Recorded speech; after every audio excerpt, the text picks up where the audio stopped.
नरसोबाच्या वाडीमध्ये मिळणार हे भरगच्च जेवणाचं ताट ज्यामध्ये तांबडा पांढरा रस्सा अनलिमिटेड आहे. अहो भिवू नका, एकदम प्युअर व्हेज रस्सा आहे. तांबडा रस्सा तर एक नंबरच आहे, पण पांढरा रस्सा म्हणजे एकदम गावरान उतार आहे बरं का. म्हणजे पांढरा रस्सा म्हणजे वा वा वा अशी चव आहे बरं का. आणि इथं मिळणारा काजू कुर्मा तर तुम्ही ट्रायच करायला पाहिजे, जो आज मी खाल्लाय एक नंबरचा आहे. अहो कुठं आहे अहो नरसोबाच्या वाडीतच आहे. सद्गुरू प्युअर व्हेज हॉटेल म्हणून आहे, जे शिरोळ रोडला आहे. आमची गाडी नरसोबाच्या वाडीतनं संध्याकाळी बाहेर पडलेली आहे, त्यामुळे म्हटलं कुठं तर छान पैकी पंजाबी जेवण जेवूयात, जिथं चांगलं व्हेज जेवण भेटेल. हॉटेलला चालू असलेल्या गर्दीवरून अंदाज आलाच की आता जेवण मात्र चांगलं भेटणार आहे का, तर 100% भेटणार आहे. गँग आमची मोठी होती, त्यामुळे स्टार्टर मध्ये एकापेक्षा एक आयटम मागवलेलं. ही धूर काढत काय आलंय हीच आपल्याला पहिल्या ठोक्यात गावलेलं. मग काय खावा की दणका पाडून कांडका. दिसायला मात्र ही वेस्ट थाळी लय देखणी दिसायला लागली होती. म्हटलं ह्याच्यावर दणका देऊया, पण नको म्हटलं, ह्याच्यातला तांबडा पांढरा रस्सा पहिला पिऊया. पांढरा रस्सा मात्र वांड आहे बरं का भैया. चला म्हटलं आता तिरका डोळा ठेवलेला ह्यो जिन्नस उचलून खाऊया. पनीर लवाबदार काजू कुर्मा आणि काजू मालवणी.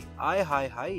स्वीट मधला काजू कुर्मा खाऊन झाल्यानं वैसा स्पायसी मधला काजू मालवणी खाऊन बघा म्हणलं, हे पण छान आहे. तसं बघायला तर जेवण एकदम सगळं इथलं वांड आहे. पोटात जरा अजून जागा शिल्लक आहे, म्हणून जोडीदाराने घेतलेला कर्ड राईस वर माझा अजून पण ध्यान आहे. हे खाल्ल्यावर मात्र पोटात गारवा झाला बरं का. हे जेवण तुम्हाला पण 100% आवडणार. नरसोबाच्या वाडीत कधी गेल तर सद्गुरू प्युअर व्हेज म्हणून आहे, जिथं तुम्हाला बँक्वेट हॉल पण मिळतो, जिथं तुम्ही बर्थडे सेलिब्रेशन करू शकता. फॅमिलीसाठी एकदम उत्तम सोय आहे, त्यामुळे इथं तुम्ही जेवण करायलाच पाहिजे.